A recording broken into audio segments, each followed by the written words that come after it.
السلام عليكم ورحمة الله تعالى وبركاته.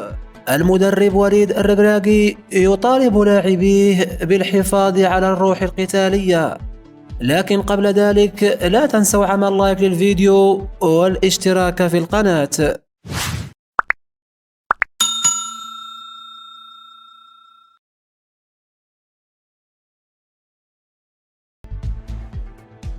طالب مدرب المنتخب الوطني المغربي وليد الركراكي بضرورة الحفاظ على الروح القتالية عقب الفوز الثمين للاعبيه على منتخب بلجيكا بهدفين دون مقابل في الجولة الثانية من منافسات المجموعة السادسة في كأس العالم فيفا قطر 2022.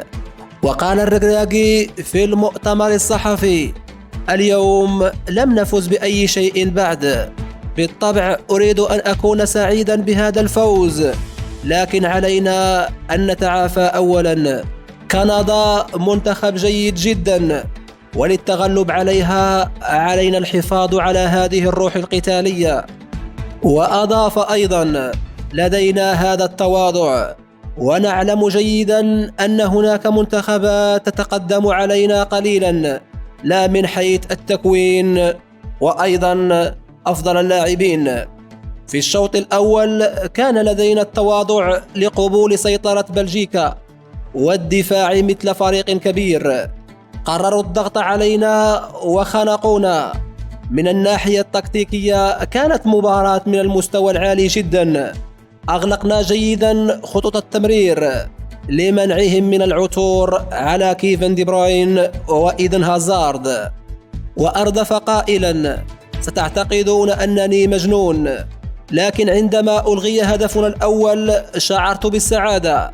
كنت أعلم أنه بفضل هذا الإلغاء ستكون لدينا الرغبة أكثر في هزم بلجيكا، ربما بمزيد من القتالية.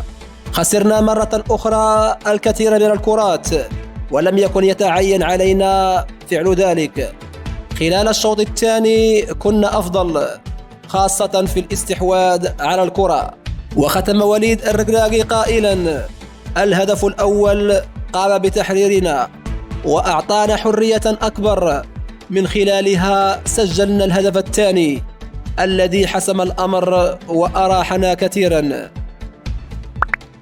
إن أعجبك هذا الفيديو لا تنسى عمل لايك والاشتراك في القناة.